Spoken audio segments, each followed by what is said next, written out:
There's a mental habit most people repeat every single day. And Edgar Cayce warned, it quietly shapes the outcome of their lives.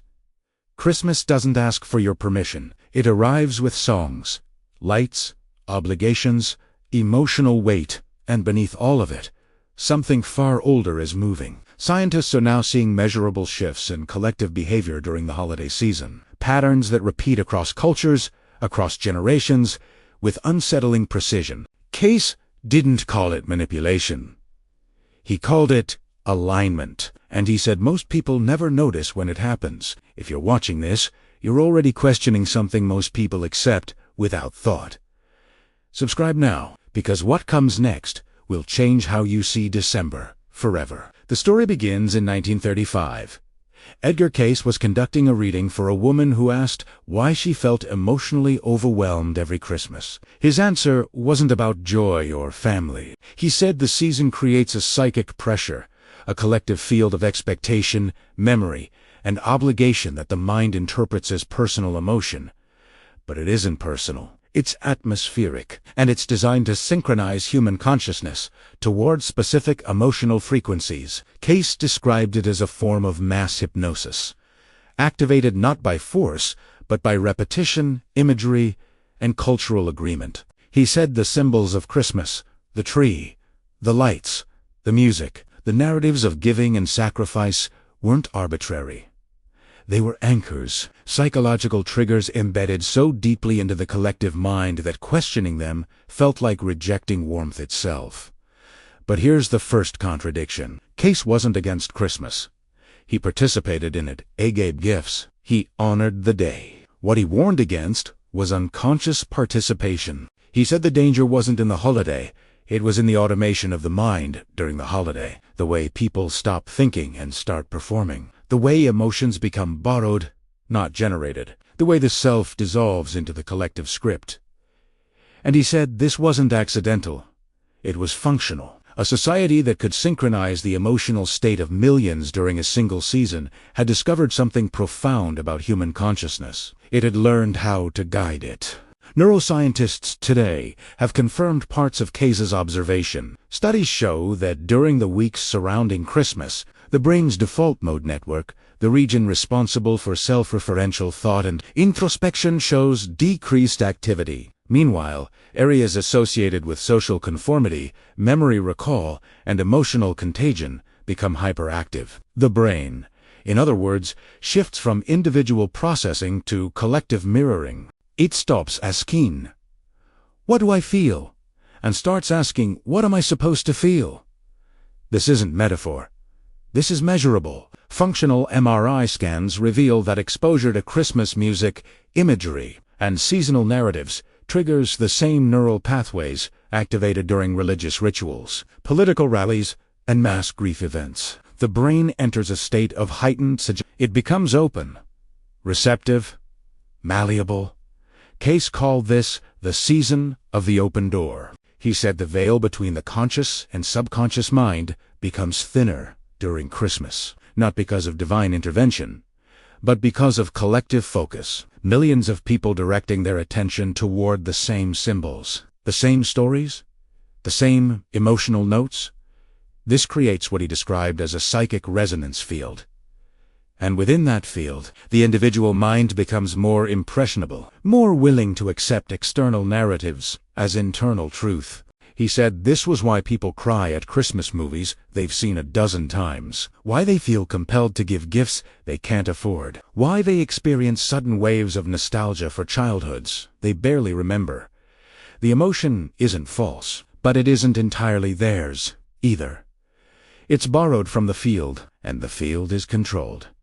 But controlled by whom? Cayce never named a single source. He said it was older than institutions, older than religion, older than commerce. He said it was a structure built into human culture itself, a way of organizing collective emotion so that individuals remain predictable, synchronized, and emotionally dependent on external symbols for their sense of meaning. He said Christmas was one of the most effective tools ever created for this purpose, not because it was forced, but because it was loved. People defended it, craved it, built their identities around it.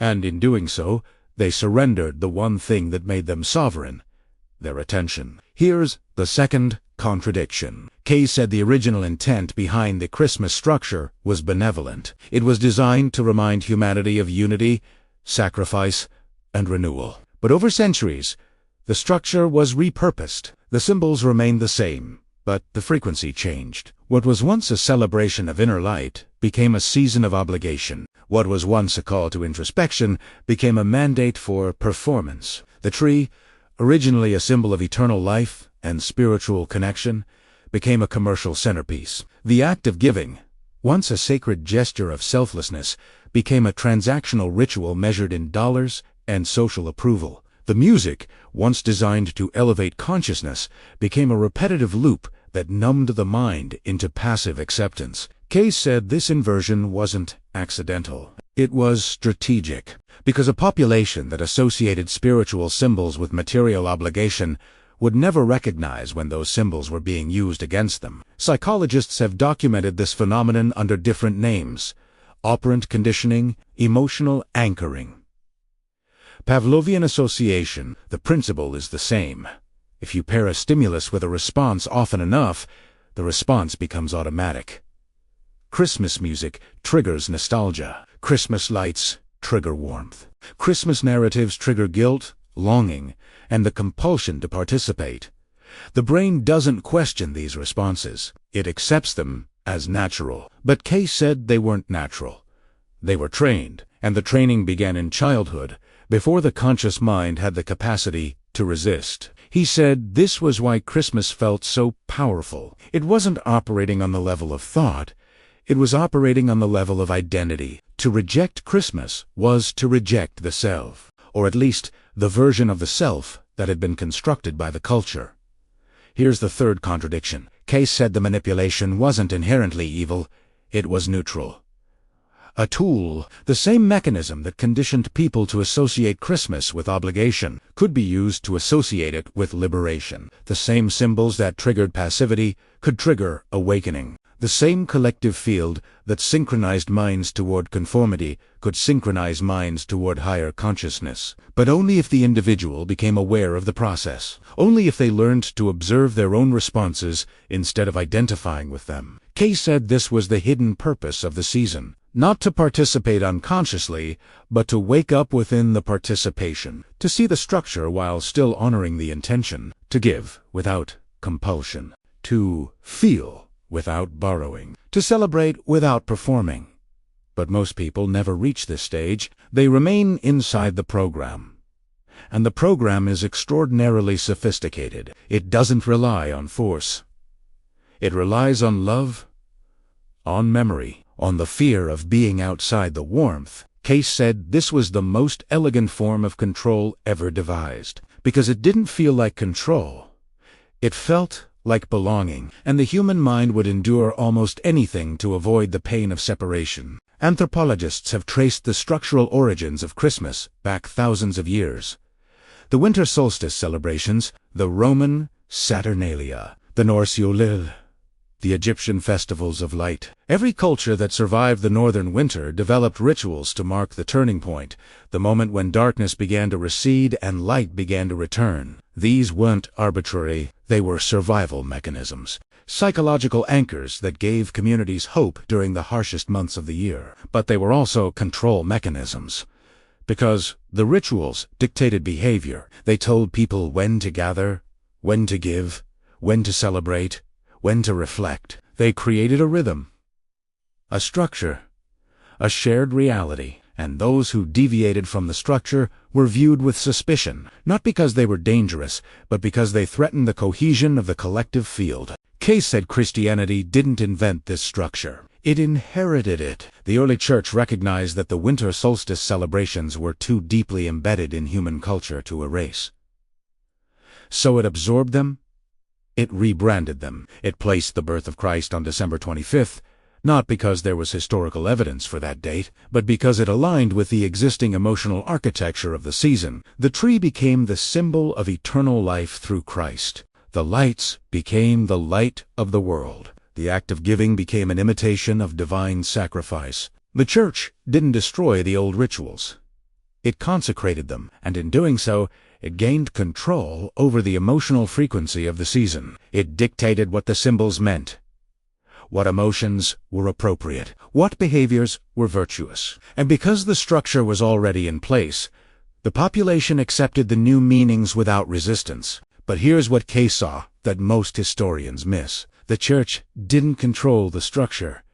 It was controlled by it. The symbols were older than Christianity. They had their own momentum, their own intelligence. Cayce said the symbols themselves carried frequencies, patterns of energy that influenced consciousness regardless of belief. The tree didn't need you to understand its spiritual origins to affect you. The lights didn't need you to acknowledge their symbolic meaning to activate your nervous system. The music didn't need you to believe in Christ to alter your brainwave patterns. The symbols worked on their own, and anyone who controlled the symbols controlled access to the frequencies they carried. This is where the story becomes contemporary, because the same structure that the church inherited has now been inherited by commerce. The same emotional anchors that once guided people toward religious meaning now guide them toward consumption. The same collective field that synchronized minds toward spiritual reflection now synchronizes minds toward material obligation. The symbols haven't changed.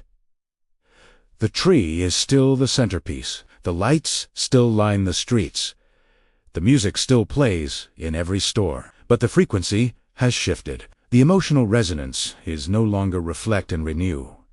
It's buy and fulfill. And the mind, conditioned since childhood to associate these symbols with warmth and belonging, obeys without question.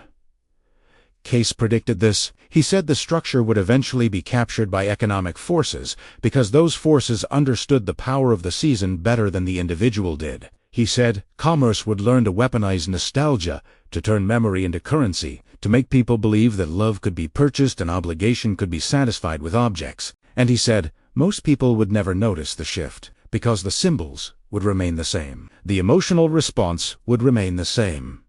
Only the outcome would change. Instead of inner transformation, there would be outer transaction. Instead of connection, there would be performance. Instead of presence, there would be exhaustion. But here's the fourth contradiction, and it's the most important one. Cayce said none of this was inevitable. He said the structure could be reclaimed, not by rejecting Christmas, but by participating consciously. He said the symbols still carried their original frequencies.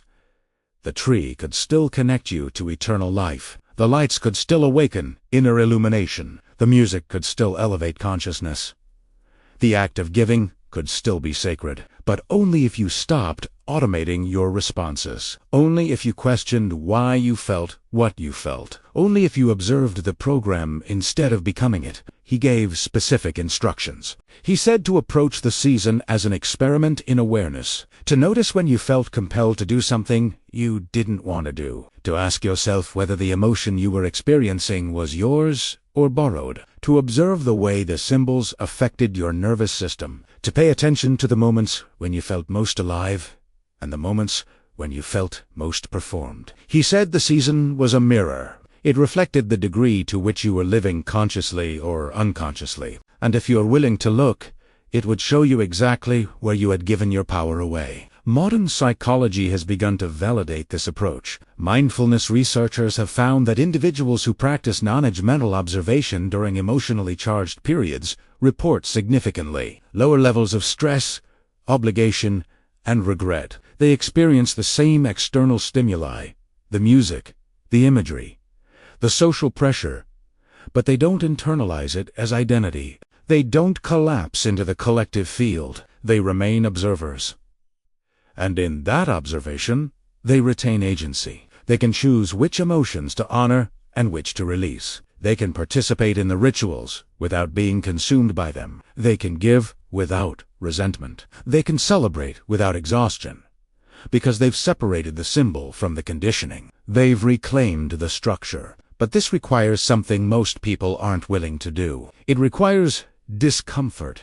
It requires standing outside the warmth for a moment and asking whether the warmth is real or performed. It requires disappointing people. It requires saying no to obligations that feel like love but function as control. Cayce said this was the price of consciousness, and most people would rather remain inside the program than pay it. Here's the deeper layer. Cayce said the manipulation of consciousness during Christmas wasn't limited to psychological conditioning. He said there was an energetic component. He described the season as a time when the collective unconscious becomes highly active, when thought forms mental structures created by repeated human focus gain temporary autonomy. He said the idea of Christmas had become so saturated with emotional energy over centuries that it now functioned as a living field. It didn't need individual belief to sustain itself. It sustained itself through momentum, and it fed on participation. Every time someone engaged with the symbols without awareness, they reinforced the field. Every time someone felt obligated to buy a gift, attend a gathering, perform happiness, they added energy to the structure, and the structure used that energy to perpetuate itself. This sounds abstract, but quantum physicists have begun to describe something similar. Collective fields of information, entangled systems where individual nodes influence the whole. Morphic resonance. The idea that repeated patterns create invisible templates that future behaviors conform to. Cayce called it the thought form of Christmas. He said it was so powerful that it could influence people who didn't even celebrate the holiday, because the field wasn't localized. It was atmospheric. And during the week surrounding December 25th, it reached peak intensity. He said this explained why so many people felt exhausted after the season ended. They had been participating in a collective ritual that demanded energetic output, emotional labor, social performance, material sacrifice, without offering genuine restoration. The field took more than it gave. And because the field was unconscious, people blamed themselves for the exhaustion. They thought they had failed to enjoy the season correctly. They thought something was wrong with them. But Cayce said nothing was wrong with them. The structure was extracting energy by design, and it would continue to do so as long as people participated without awareness. Here's the fifth contradiction. Cayce said the solution wasn't to abandon the season. It was to change the nature of your participation. He said if you engaged with the symbols consciously, if you gave because you wanted to, not because you felt obligated, if you celebrated presence instead of performance, if you used the season as a mirror for self-awareness instead of a script for behavior, then you could shift your relationship to the field. You could stop feeding it unconsciously and start drawing from its original frequency. Because the field itself wasn't corrupt. It had simply been repurposed. And it could be repurposed again, but only by individuals who refused to automate their responses. He described this as conscious participation in the collective. He said it was one of the most advanced spiritual practices available, because it required you to remain awake inside a structure designed to put you to sleep. It required you to honor the ritual without being consumed by it. It required you to see the manipulation without becoming cynical. It required you to feel deeply without losing yourself in the feeling. He said this was the hidden teaching of the season. Not joy, not love, but awareness. The ability to remain present in the midst of overwhelming collective momentum. The ability to choose your response instead of inheriting it. Neuroscience has identified the brain regions involved in this kind of conscious participation. The prefrontal cortex, responsible for executive function, self-regulation, and intentional choice, shows increased activity in individuals who practice mindful observation during emotionally charged events. Meanwhile, the amygdala, responsible for automatic emotional reactivity, shows decreased activity. In other words, conscious participation literally rewires the brain. It shifts you from reactive to responsive, from automatic to intentional, from programmed to sovereign. But it requires practice. And the Christmas season, with its overwhelming sensory input and social pressure, is one of the most challenging environments in which to practice it. Cayce said this was precisely why the season was so valuable, because if you could remain conscious during Christmas, you could remain conscious anywhere. If you could observe your conditioning during the most emotionally saturated time of the year, you could observe it during any situation. The season wasn't the problem. It was the training ground, and those who learned to navigate it without collapsing into automation would develop a level of awareness that most people never accessed. But here's what he didn't say in public, but mentioned in private readings. He said there were individuals and institutions that understood the mechanics of the Christmas field and used it deliberately, not for awakening, but for influence. He said they knew that the collective mind was most suggestible during the season, that people were most vulnerable to messaging, most willing to spend, most likely to accept narratives without question. He said this was why political campaigns, product launches, and social movements often timed their major pushes to align with the holiday season, because the field amplified everything. It made messages feel more urgent, more emotional, more true. And most people never noticed they were being guided. This isn't conspiracy.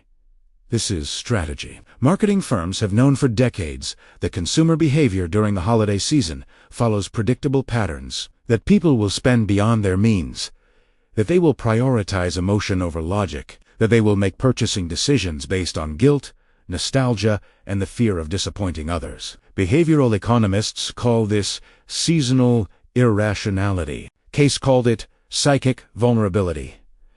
And he said it wasn't limited to commerce. Governments, religions, media organizations, any entity that wanted to influence collective behavior understood that the Christmas season was a window of opportunity, a time when the collective mind was open, receptive, and less likely to resist. He said the only defense against this was individual awareness. Not paranoia, not withdrawal, but the simple act of noticing when you were being influenced. Noticing when a feeling didn't originate from you. Noticing when a desire felt borrowed. Noticing when an obligation felt imposed rather than chosen. He said this kind of noticing was revolutionary because the entire structure depended on unconsciousness. It depended on people not questioning their responses. And the moment you started questioning, the structure lost its grip.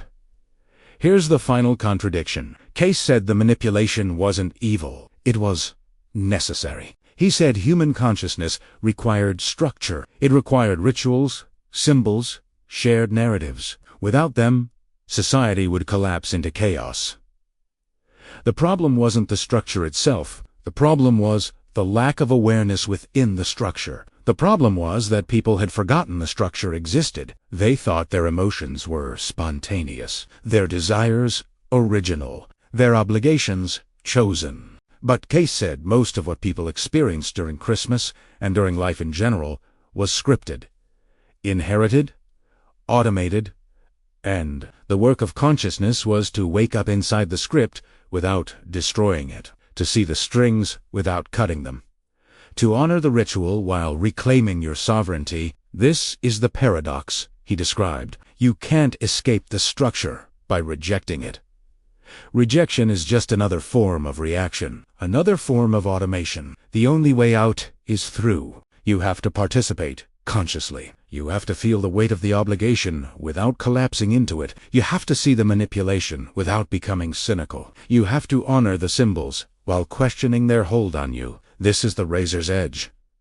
And very few people walk it. Most people either collapse into unconscious participation or reject the season entirely and wonder why they feel empty. But Cayce said the middle path, conscious participation, was where transformation happened, because it taught you how to remain sovereign in the midst of collective momentum. And once you learned that, you could apply it to every area of life. Researchers studying collective behavior during mass events, religious pilgrimages, political rallies, large-scale celebrations, have found that individuals who maintain during these events report lasting changes in their sense of agency and emotional resilience. They describe feeling in the world, but not of it.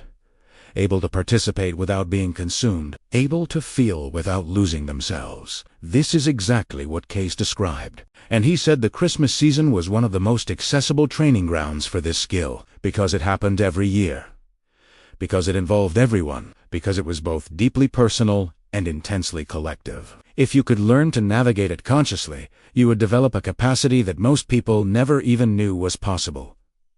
But here's what most people miss. The manipulation isn't just external. The deepest manipulation is the one you perform on yourself. The way you pressure yourself to feel joy. The way you force yourself to be grateful. The way you manufacture emotion to meet the expectations of others. Cayce said, This self-manipulation was the most insidious form because it felt like virtue. It felt like love.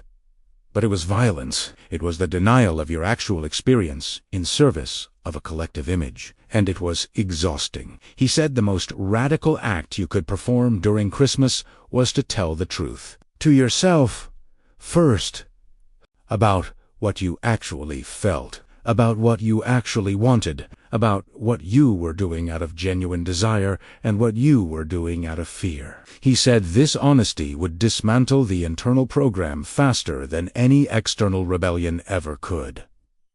And here's the part that makes people uncomfortable. Cayce said most people were terrified of this honesty, because if they admitted what they actually felt during Christmas, the resentment, the exhaustion, the obligation, the performance, they would have to confront how much of their life was lived in service of external approval. They would have to confront how little agency they actually had. They would have to admit that they had been participating in a structure they didn't choose and didn't fully understand. And that admission was unbearable. So, instead, they doubled down. They performed harder. They forced more joy. They spent more money. They convinced themselves that next year would be different. The next year they would finally feel what they were supposed to feel.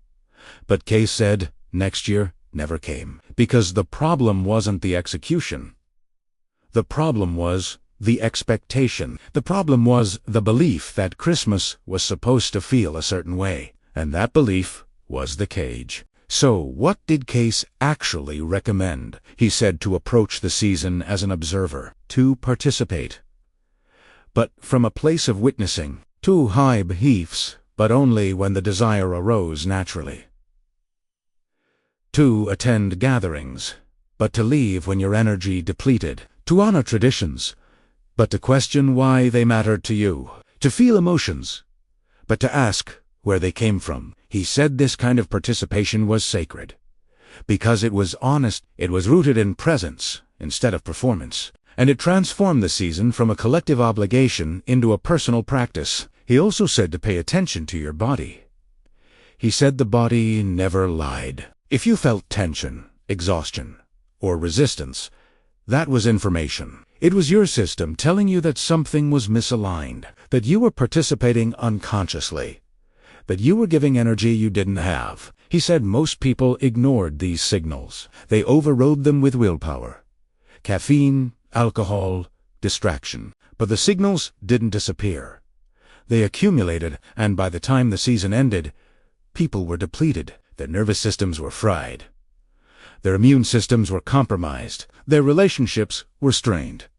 And they had no idea why, because they had never learned to listen to the body's feedback during the process. Cayce said the body was the most reliable guide through the Christmas field, because the body existed in present time. It didn't get lost in memory or projection. It didn't perform. It simply responded, and if you learned to track its responses, the tension in your shoulders when you said yes to something you didn't want to do, the contraction in your chest when you forced a smile, the exhaustion that came from hours of obligatory socializing, you would develop a somatic intelligence that no external conditioning could override. You would know, in real time, when you were aligned and when you were performing, and that knowledge would give you the power to choose. He described this as embodied awareness, and he said it was the foundation of all spiritual practice, because the mind could be deceived. The mind could convince itself of anything, but the body couldn't lie. It would always tell you the truth, and if you learned to listen, you would never be manipulated again, not by Christmas, not by culture, not by onion. But here's the part almost no one talks about. Cayce said the Christmas field had a purpose beyond manipulation. He said it was a collective initiation, a test, a mirror. Every year, it returned. Every year, it asked the same question. Are you awake? Are you choosing your responses?